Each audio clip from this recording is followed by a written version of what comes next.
Marco, parabéns aí pelo verbete, muito interessante. Você comentou uma coisa ontem que eu acho que tem a ver talvez com isso aqui. A gente estava do seu comentário ontem em relação à ectoplasmia.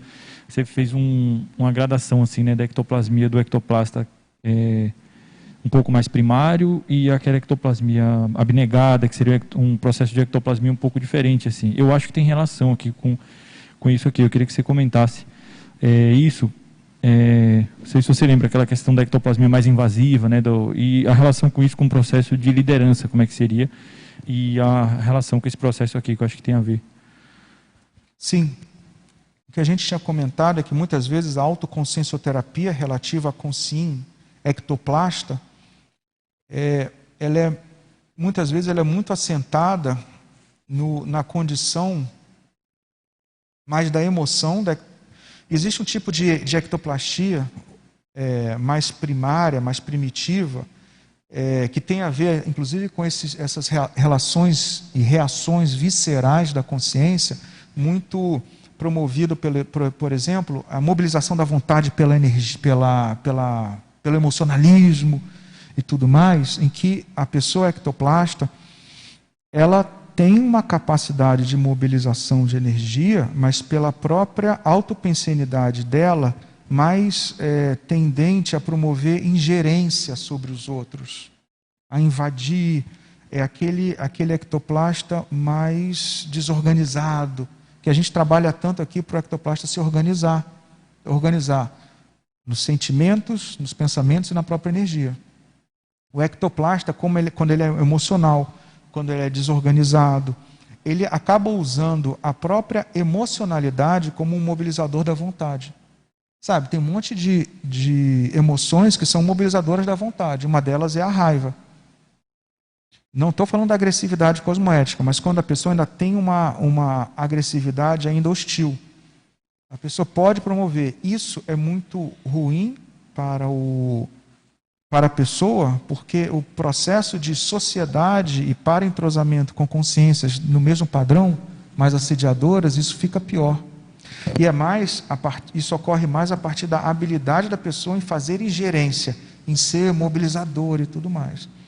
Existe um outro tipo de ectoplastia, e aí a gente está falando de ectoplastia mesmo, não é ectoplasmia, é ectoplastia, a habilidade dela mobilizar a ectoplasta com amparadores, em que ela prescinde, ela abre mão, por conta disso aqui, que a gente comentou, do arrefecimento do mecanismo de luta ou fuga, do arrefecimento dessa emocionalidade, dessa avidez por emoção, desse emocionalismo.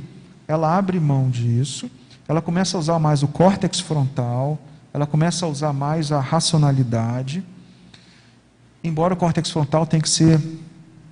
porque se ela fica muito no córtex frontal, ela não vai conseguir relaxar. Mas assim, ela começa a fazer mais esse movimento, e ela começa a ingerir menos, e ela começa a doar mais. O processo assistencial desse nível de parapsiquismo é porque a pessoa ela começa mais a fazer o processo de doar sem pedir nada em troca. Ela doa. Então não é que ela é, com o egão dela, a maxi peça dominadora e mobilizadora da energia. Ela começa a doar menos, ela começa a ingerir-se menos, trabalhar mais cooperativo com os amparadores, e ela começa então a aumentar a capacidade de doação que ela entende aquela condição. Quanto mais ela doa, mais forte ela fica. Isso muitas vezes eu vejo que é um gargalo não só para o ectoplasta, mas para a pessoa beligerante de modo geral, que tem um holopensene que ela acha que ela precisa dominar, ela precisa ter o controle das coisas. E esse entendimento de que ela precisa doar sem pedir nada, e ela fica mais forte, esse que é o entendimento teático, que muitas vezes é o gargalo da consciência. Ela vai doar e não tem pseudo-ganho. O ganho que ela tem é um subproduto natural, em que ela fica melhor, ela se enriquece intelectualmente, ela aumenta o rapport com consciências mais avançadas, mas isso é um subproduto que acontece, né? Isso é o contrário do processo intermediário entre esse ectoplasta primeiro e o segundo, que é um intermediário que é aquela consciência que ainda está ela já está indo para a assistência, mas ela tem um processo que no orientalismo chama de seed, SIDDHI. A pessoa quer, ela fica fascinada o quanto ela angaria para si de controlar a mente, de saber a retrocognição, de saber na consciência terapia, por saber sobre o mecanismo dos outros.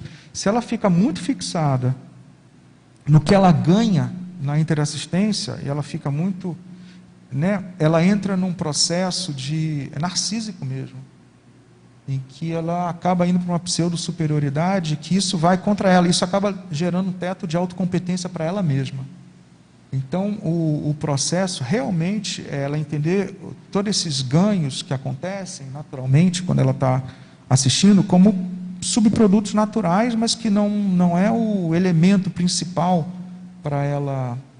Tem uma parte aqui que fala sobre isso, que diz respeito, deixa eu dar aqui, o crescendo deontológico, quer dizer, o crescendo em relação à ciência dos deveres, evitação do sofrimento, aspiração de recompensa e ortointenção com liberdade de escolha. É esse crescendo deontológico da pessoa. Primeiro ela pode começar a querer fazer assistência e querer ter afeto, sair de pensenes mais baratrosféricos, de um mal-estar psicossomático, um incômodo. Ela pode sair porque ela quer evitar o sofrimento. Ela sente, não está legal, não estou me sentindo bem. Às vezes tem até melim, ou ela percebe que tem uma certa distimia, ou ela percebe, puxa, falam tanto de assistir, eu não tenho esse negócio. A pessoa quer evitar o sofrimento para ela. Já é um início. É melhor ela seguir do que ela esperar ter a motivação excelente, magna. Mas assim, primeiro ela pode começar, não estou dizendo que isso é um crescendo necessário, mas isso pode acontecer. De início a pessoa evitar sofrer, depois ela quer uma recompensa, ela aspira pela recompensa. Puxa, eu quero ser um super parapsíquico, puxa, eu quero ser um super intelectual, eu quero não sei o quê, não sei o quê. Também tem uma aspiração de recompensa nesse processo. E depois não, depois tem uma ortointenção com liberdade de escolha, e ela entende que todas essas benesses são subprodutos naturais, mas assim, não é por conta do ganho em si.